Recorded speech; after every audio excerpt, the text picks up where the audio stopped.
minutos a que puedan ingresar y que ya yo les dé ingreso aquí, ya no tenemos ningún inconveniente. Entonces, disculpen, pero yo lo que quiero es que podamos avanzar en el programa. Naturalmente, las condiciones, ustedes saben que ahora han cambiado, los exámenes prácticamente son de mentiras, ¿va? Entonces, por eso podemos tener esta situación. Naturalmente, cuando los exámenes eran la facultad, pues era otra cosa, era un poquito más, más personal, ¿verdad? En cambio, aquí los exámenes son más en grupo, eso lo sabemos todos. Entonces, vamos a aprovechar un poquito del tiempo, pero voy a darles ingresos 5 minutos y ya comenzamos a platicar para que ustedes ya a las 7:30, 8:25 ya estén listos para ir a estudiar su contenido. Pero si tienen algún comentario, los escucho con muchísimo gusto. Bueno, entonces solo esperemos 5 minutos para ingresar y comenzamos el contenido. Yo les agradezco mucho su consideración y que tomen en serio realmente el contenido de la clase para su propia formación, ¿verdad?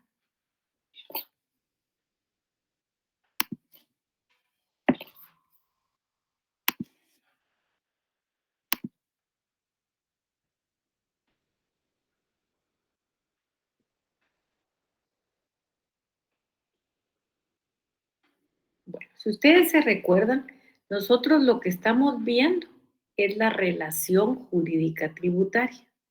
Y hoy vamos a ver el elemento personal, ese elemento que nos permite esa relación jurídica tributaria, porque esa relación jurídica tributaria se da entre el sujeto activo y el sujeto pasivo de la relación jurídica tributaria. Y lógicamente no es una relación cualquiera, sino es una relación bien importante. ¿Por qué es una relación importante? Porque de ella nace la exigencia al pago de los tributos y nosotros como contribuyentes a la obligación en el pago de los tributos, que es un dinero que prácticamente el Estado necesita para satisfacer las necesidades de la población. Entonces, vamos a hablar en primer lugar del elemento personal. El elemento personal se divide en sujeto activo, en sujeto pasivo. Y lógicamente, cuando miremos el sujeto pasivo, vamos a estudiar al responsable solidario y al responsable tributario. ¿Por qué? Porque el sujeto pasivo, de conformidad con la ley, tiene dos personas. Una persona es el contribuyente, que así lo determina la ley, y la otra persona, que lógicamente es el responsable. Ese responsable que puede ser solidario o tributario. Y vamos a ir combinando, lógicamente, el contenido del código tributario que nos habla sobre esos elementos. Entonces, ¿quién es el sujeto activo? Nosotros vamos a ir, digamos, vamos a ir estudiando cuáles son esos elementos que nos señala la propia ley y que nos señala la disposición. Digamos, cuando nosotros hablamos de sujeto activo, si lo hacemos en un sentido lato, estamos hablando de Estado, estamos hablando de nación y estamos hablando de municipalidades. Este es en el caso, completamente el caso de Guatemala. Ustedes saben que la mayoría de impuestos son cobrados por el Estado. ¿A través de quién? De la Superintendencia de Administración Tributaria, que fue el ente que eligió el Estado para la percepción de los impuestos. Y luego, lógicamente, las municipalidades. Tenemos un impuesto que es cobrado por las municipalidades. ¿Cuál es? El impuesto único sobre inmuebles. El Estado, como polo positivo de la obligación tributaria, cumple el papel de fisco. Sujeto activo es el ente, dice un doctrinario, es el ente al cual corresponde efectivamente el crédito del tributo. O sea, el sujeto activo es el que va a recibir el pago del impuesto. Y como va a recibir el pago del impuesto, es el que recibe el crédito del tributo. Otra definición de otro autor que estudia el derecho tributario y lógicamente el sujeto activo, y vamos a ir viendo que ahí aparece que el sujeto activo es el que tiene el derecho de exigir el pago de los tributos. Él dice que siempre es el Estado o cualquier otro ente estatal que está facultado por la ley, lógicamente, eh, por la ley para actuar como tal. Siempre va a estar en una posición de exigir el cumplimiento de la obligación tributaria. Y al ser la persona que exige el cumplimiento de la obligación tributaria, es el acreedor de la obligación. Por su parte, el artículo 17 del Código Tributario nos señala quién es el sujeto activo. Y dice, sujeto activo de la obligación tributaria es el Estado o el ente público acreedor del tributo. Si nosotros ponemos el ejemplo claro, tenemos en un lado, cuando es el Estado, a la Superintendencia de Administración Tributaria. Y en el otro eje, cuando tenemos un ente público acreedor del tributo, ¿a quién tenemos nosotros? Ya en casos concretos. Nosotros en casos concretos tenemos a las municipalidades en el caso del impuesto único sobre inmuebles. Ahora vamos a ver quién es el sujeto pasivo. Lógicamente, ¿qué es lo que nos dice la doctrina del sujeto pasivo? El sujeto pasivo, nos dice la doctrina, y particularmente quien nos lo señala es Giuliani von Rusch, es la persona individual o colectiva a cuyo cargo pone la ley el cumplimiento de la prestación y que puede ser el deudor. Así nos lo dice él. Así es como Giuliani von Rusch nos señala lógicamente el sujeto pasivo. Dice, es la persona individual o colectiva a cuyo cargo pone la ley el cumplimiento de la prestación y que puede ser el deudor. Cuando nosotros miramos quién es el sujeto pasivo, esto está contenido en el artículo 18 y dice, sujeto pasivo es el obligado al cumplimiento de las prestaciones tributarias. Dice en calidad de contribuyente o responsable. O sea, la ley ya tiene incluida dos personas que son los obligados al cumplimiento de las prestaciones. Y esas dos personas son contribuyente o responsable. Otra definición de la doctrina es la que nos dice que, en general, el sujeto pasivo es la persona que legalmente tiene la obligación de pagar los tributos, o sea, quien tiene la carga tributaria. Y nos dice, es el deudor de la obligación. Y la ley nos dice que solamente hay dos personas. ¿Quiénes son esas personas? El contribuyente o el responsable.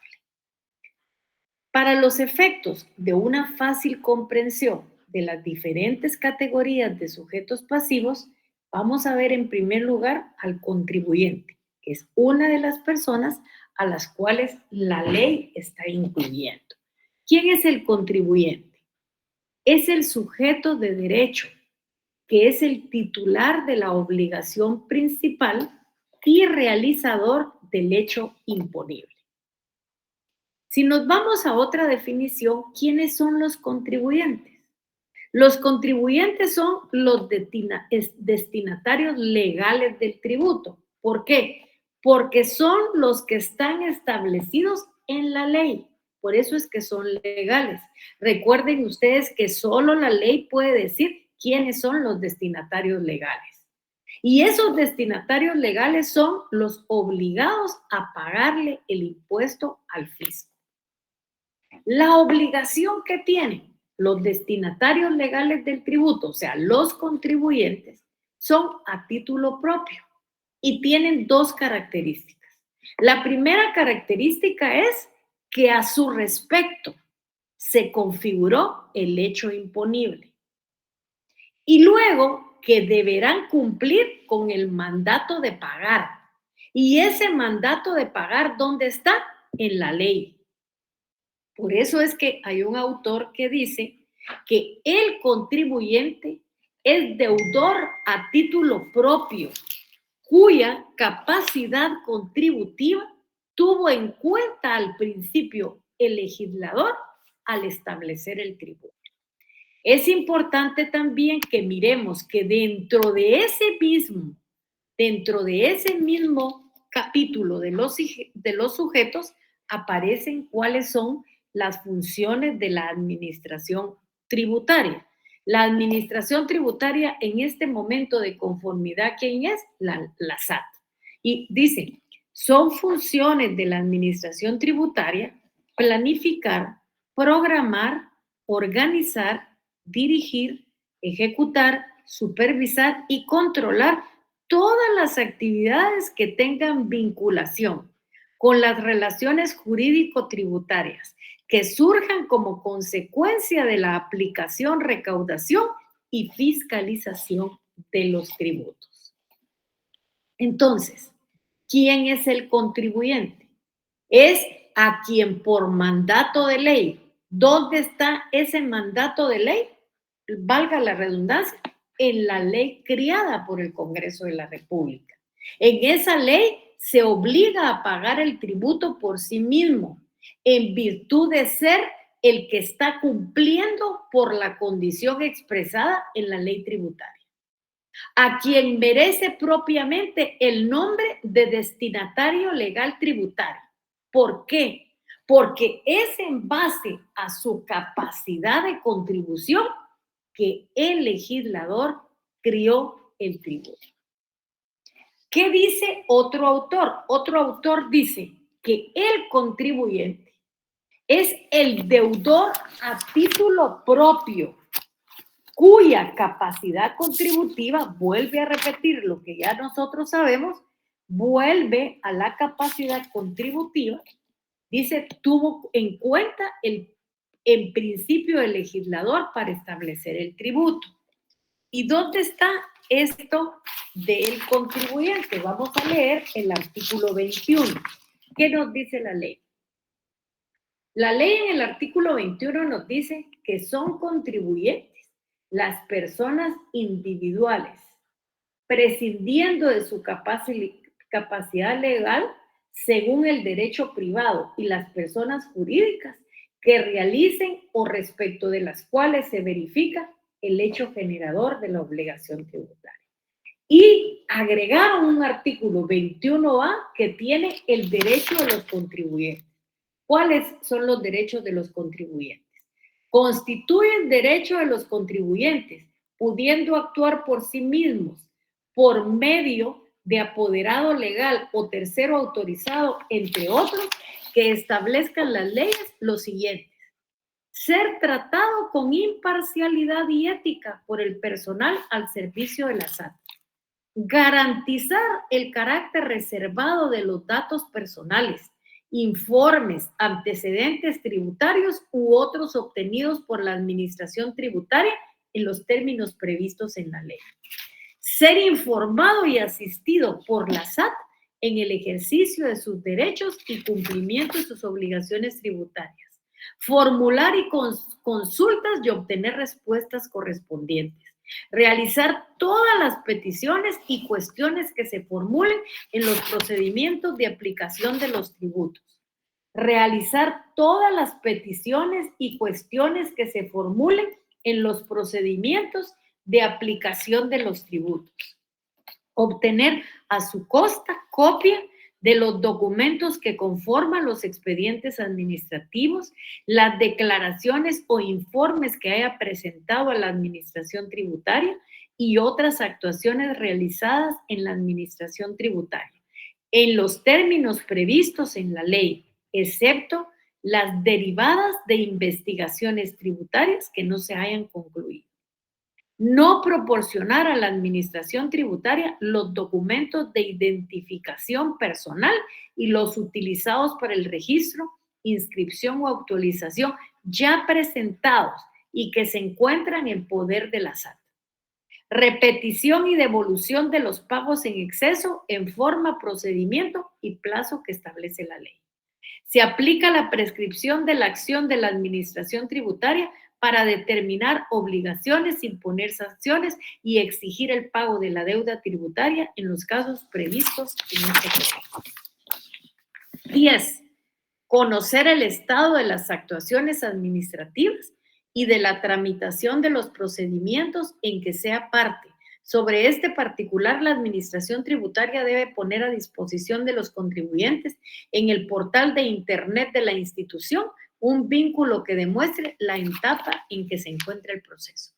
Se identifique el personal de la Administración Tributaria bajo cuya responsabilidad se tramitan los procedimientos en que sea parte. Ser informado al inicio de las actuaciones de control o fiscalización sobre la naturaleza y alcance de la misma, así como de sus derechos y obligaciones en el curso de tales actuaciones, y a que las mismas desarrollen en los plazos de ley. Rectificar declaraciones de impuesto a lo dispuesto en declaraciones de acuerdo con lo dispuesto a este código. Impugnar las resoluciones de la Superintendencia de Administración Tributaria en los términos previstos en la ley. Los medios para presentar impugnaciones de preferencia sean electrónicos. Al debido proceso, audiencia y de defensa. Al presentar alegatos y pruebas dentro de los plazos establecidos por la Administración Tributaria y de conformidad a la ley, los medios para presentar alegatos y pruebas de preferencia serán electrónicos. Toda solicitud de información que haga la SAT a los contribuyentes o a terceros con fines de fiscalización deberá hacerla en el requerimiento de información que origine el proceso administrativo. Las ampliaciones y posteriores a dicha solicitud deberán guardarlas con relación con el mismo proceso. Esos son sus derechos, pero también agregaron cuáles son las obligaciones. No sé si los derechos tengan alguna duda o algún comentario.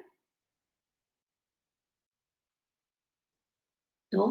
Bueno, entonces ahora, ¿cuáles son las obligaciones de los contribuyentes?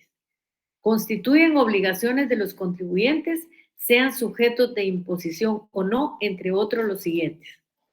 Presentar declaración, notificaciones, autoliquidaciones y otros documentos que requiera la legislación tributaria y la administración tributaria para el cumplimiento de sus funciones. Mantener en su domicilio fiscal o en la oficina del contador los libros de contabilidad y registros tributarios que las normas correspondientes establezcan durante el plazo establecido en la ley. Atender las citaciones, comunicaciones y notificaciones por la vía electrónica o cualquier otro medio válido en derecho realizadas por la administración tributaria. Respaldar todas las operaciones que realice en la ejecución de sus actividades mercantiles, comerciales, profesionales y de cualquier índole sobre las que existan obligaciones establecidas en la legislación fiscal por medio de la documentación legal correspondiente. Suministrar a la administración tributaria la información que requiera para el cumplimiento de sus funciones en la forma y plazos que establece la ley. Entonces, estos artículos son bien importantes. Pero, lógicamente, el contribuyente para su estudio se divide en contribuyente de jure o de derecho o en contribuyente de facto. Entonces, ¿cuál es el contribuyente de derecho? Es toda persona que de conformidad con la ley está obligada a pagar tributos. Es la que soporta el peso de la carga tributaria. Y volvemos a poner lo que dice otro autor, es la persona que en definitiva soporta el peso de la carga tributaria. ¿Cuál es el ejemplo? Impuestos indirectos. ¿Qué dice otro autor? Dice que es la persona individual o jurídica que según la ley tiene la obligación legal de pagar el tributo al Estado y soportar formalmente la carga tributaria. Está designado por una norma o una ley como el sujeto pasivo responsable del pago. Ahora, cuando el contribuyente es de facto, siempre se da esa figura en los impuestos indirectos, pero es aquella persona que sin ser la obligada de conformidad con la ley a pagar los tributos, por el fenómeno de la traslación, tiene que soportar el peso de la carga tributaria. Y si se recuerdan ustedes cuál es la traslación, es aquel ejemplo que yo les puse cuando se paga el IVA y cuando se produce un par de zapatos. O sea, ¿cuál es el ejemplo? Si yo produzco zapatos, yo voy a ir a una peletería. ¿Y qué voy a comprar? Todo lo que yo necesito para hacer un par de zapatos. ¿Qué necesito? En primer lugar, comprar cuero o cuero ecológico, como le dicen ahora, comprar tapitas, comprar suelas, comprar hilo. Si le voy a poner un adorno, compro pegamento y ahí me extienden a mí mi factura por lo que compré. Y en ese momento, yo, productor de zapatos, estoy pagando el IVA. Yo hago el zapato y lo hago lindo y ya busco quién va a ser el distribuidor de los zapatos. Y ese IVA que yo pagué, se lo estoy trasladando al distribuidor de los zapatos. Viene ese distribuidor de los zapatos y busca la zapatería El Patito. Y va a la zapatería El Patito y le vende los zapatos a la zapatería. Ahí está trasladando el IVA. Y en eso aparezco yo. Y yo soy la persona que va a usar los zapatos. Yo ya no le puedo trasladar el IVA a nadie. ¿Por qué? Porque los zapatos conmigo se van a acabar, se van a destruir y de ahí se van a ir, lógicamente, a la basura. Entonces, lógicamente, ahí es sin aquella persona que sin ser la obligada con la ley a pagar los tributos, por el fenómeno de la traslación, tiene que soportar el peso de la carga tributaria. Dicho en otras palabras, es la persona que soporta económicamente un impuesto, aunque la ley no lo obligue directamente a pagarlo, porque en la ley no está la traslación del IVA, pero esa es la que se va dando. Entonces, no soy yo el que me pone los zapatos, el obligado a pagar, pero viene la traslación del impuesto. También aparece la figura de destinatario legal tributario, que es el mismo contribuyente, pero hay legislaciones que lo llaman destinatario legal tributario. ¿Y qué tenemos sobre esta situación? Dice, a través de la relación jurídica tributaria se determina el destinatario legal tributario. ¿Quién es? Nos hacemos nosotros la pregunta, ¿quién es? Es la persona que el Estado elige para destinatario de la tributación. Es la persona que la ley seleccionó para el pago del tributo. Y luego nos aparece la otra persona que es el responsable. Y para eso vamos a leer antes qué es lo que nos dice quién es el responsable. ¿Qué nos dice la doctrina? Es aquel que sin ser el contribuyente, sin tener la contribución, la condición de contribuyente, debe cumplir la obligación atribuida a esta. Miremos, por ejemplo, qué dice el artículo 22. El artículo 22 nos dice situaciones especiales y dice, cuando ocurra el hecho generador en las situaciones que adelante se enumeran, serán responsables del cumplimiento de las obligaciones tributarias formales y materiales los sujetos que en cada caso se indican. En los fideicomisos, ¿quién es el responsable? El fiduciario. En el contrato de participación, ¿quién es el responsable? El gestor, ya sea una persona individual o una persona jurídica, en cuyo caso el responsable será el representante legal de la misma. En la copropiedad, ¿quién es el responsable? Los copropietarios. En la sociedad de hecho, ¿quién es? Los socios. En las sociedades irregulares, ¿quiénes son? Los socios. En las sucesiones indivisas, el albacea, el administrador o el heredero. En los casos anteriores, dice la ley, la administración tributaria, a solicitud del responsable, hará la inscripción correspondiente. El régimen tributario aplicable a los ingresos o bienes gravados será determinado en cada ley, evitando la doble o múltiple tributación en cumplimiento de las normas y principios de equidad y justicia tributaria. Cuando en las situaciones enumeradas existan empresas propiedad de personas individuales que ya están inscritas como contribuyentes, podrán continuar tributando como personas individuales. En todo caso, la responsabilidad se limita al monto de los ingresos o bienes gravados, salvo el caso de dolo del responsable. Luego dice, obligaciones de los sujetos pasivos. Los contribuyentes o responsables están obligados al pago de los tributos y al cumplimiento de los deberes formales impuestos en este código o por normas legales especiales, asimismo al pago de intereses y sanciones pecuniarias en su caso. La exención de pago de un tributo no le viera al beneficiario el cumplimiento de las obligaciones, de más obligaciones que de acuerdo a la ley le correspondan. 24. Transmisión por sucesión.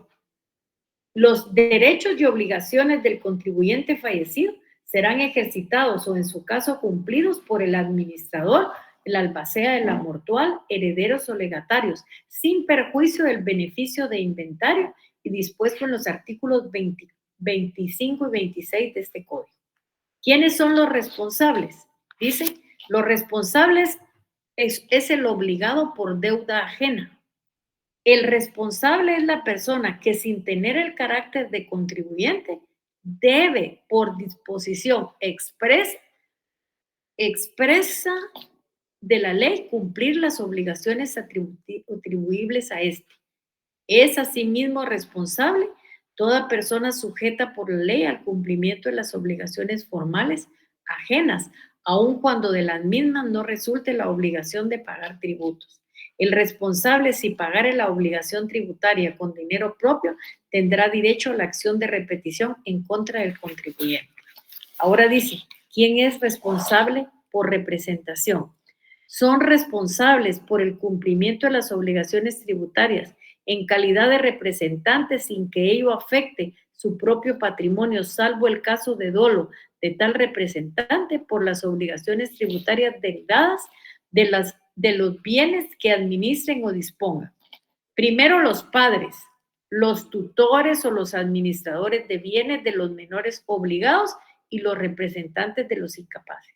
Los representantes legales de las personas jurídicas, los mandatarios respecto de los bienes que administren y dispongan, los síndicos de quiebra y los depositarios de concurso de acreedores.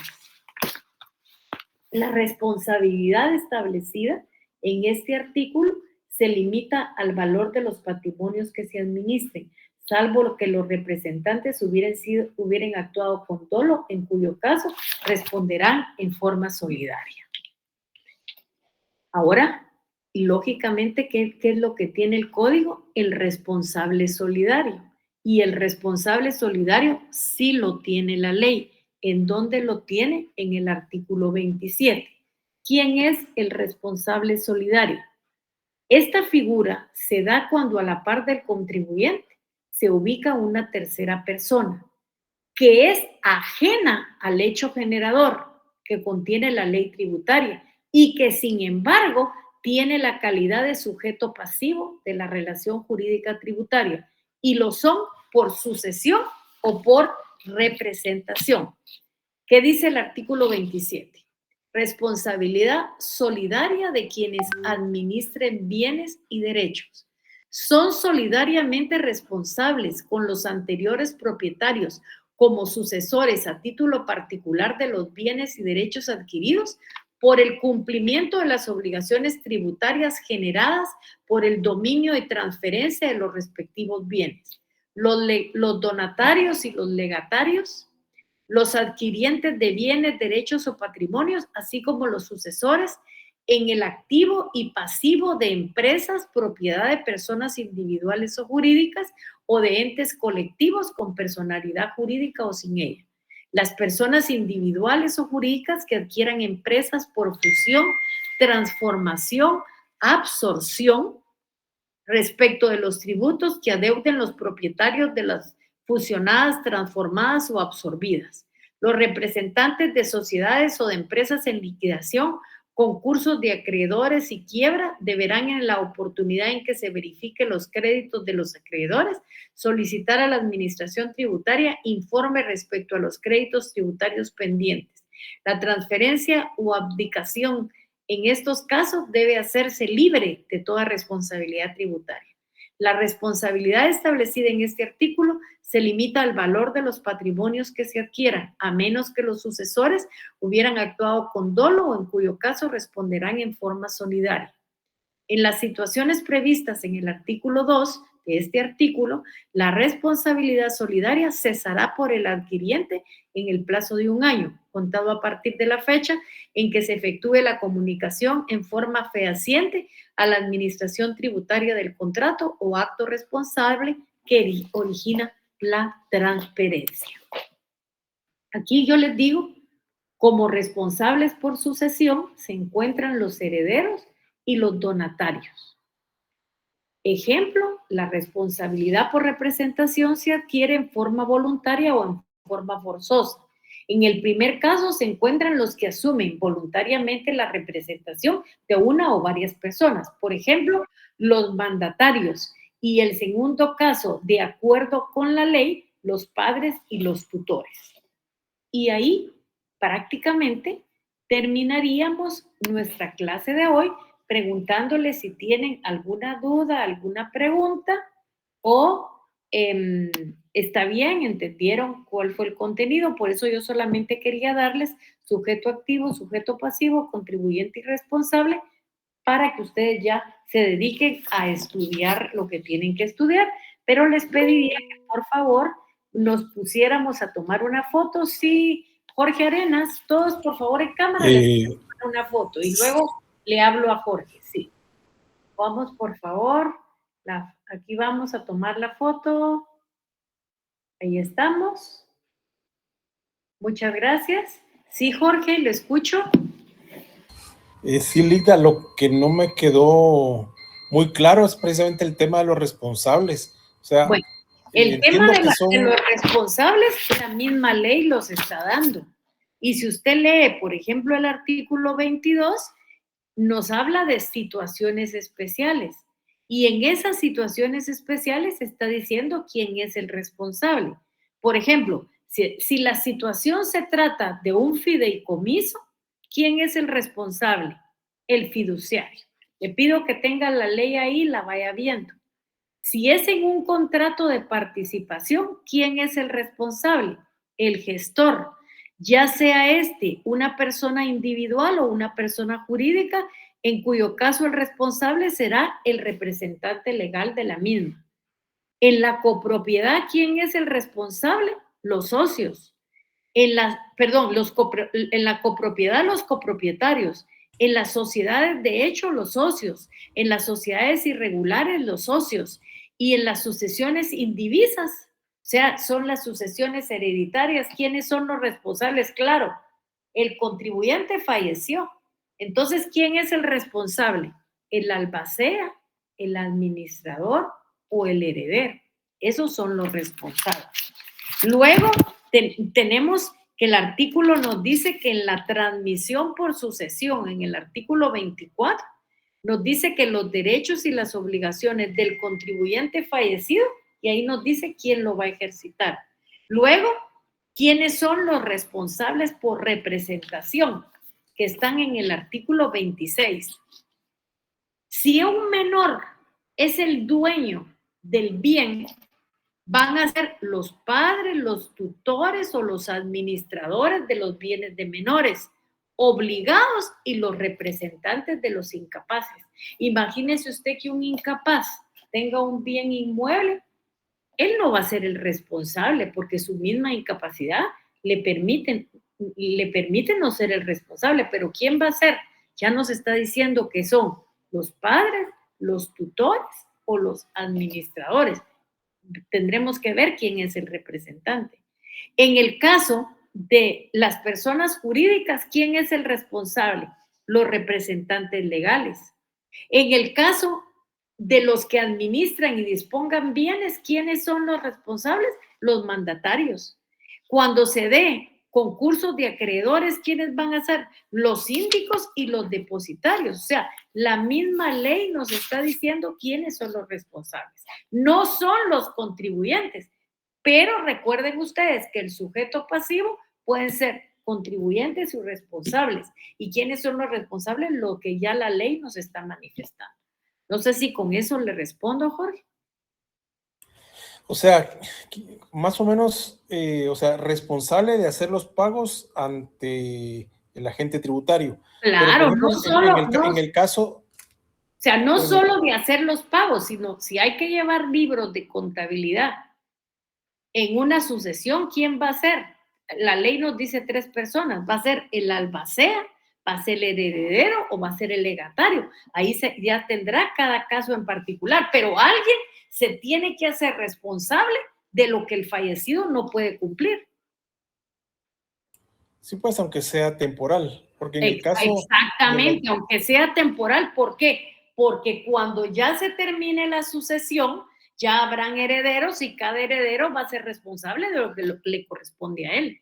Por ejemplo, si un menor de edad tiene un bien, ¿quién va a ser el responsable? ¿El menor de edad? No. ¿Por qué? Porque el Código Civil nos dice que los menores no son responsables. ¿Pero quién va a ser? Los padres. Si no tiene padres, va a tener tutores. Y si no tiene tutores, van a tener administrador de los bienes. Pero lo que el fisco está asegurando es que si no hay un contribuyente, porque como en el caso de la muerte falleció, sí va a haber un representante que de conformidad con la ley cumpla con sus obligaciones fiscales y cumpla con el pago de los tributos. Ok. En el caso, por ejemplo, de las personas jurídicas o de las sociedades anónimas, definitivamente el responsable va a ser el representante legal. Pero, así es, así lo pero dice el no, artículo 26. Pero por ejemplo, multa o algo le cae directa, no le cae directamente al representante legal, sino que le cae a la sociedad. O le cae Vaya, al pero representante ¿quién es? legal. O sea, le cae a la sociedad, pero si no lo paga, ¿a quién es el responsable? La ley dice que es el representante legal. O sea, mientras él Pues, cumpla, no hay ok. problema. El problema es cuando no cumple. Y hay que perseguir a alguien. ¿Y a quién persiguen? Al responsable. ¿Y dónde está quiénes son? La ley lo tiene los tiene del artículo 25 en adelante. Ahí nos está diciendo quiénes pueden ser. Ok, sí, gracias, Lick. No tengan pena. ¿Alguna otra pregunta, alguna duda? Bueno, váyanse a estudiar entonces porque tienen que prepararse para sus exámenes y el jueves siempre nos vamos a ver en media hora también para no perder el tiempo. Perdonen, pero tenemos que terminar el programa. Pasen feliz noche, si ya no hay ninguna intervención. Nos vemos el jueves. Buenas noches, licenciada. Muchas gracias. Feliz noche, pásenla bien. Adiós. Buenas noches, licenciada. Se cuidan, adiós Jorge, adiós Misael, pasen feliz.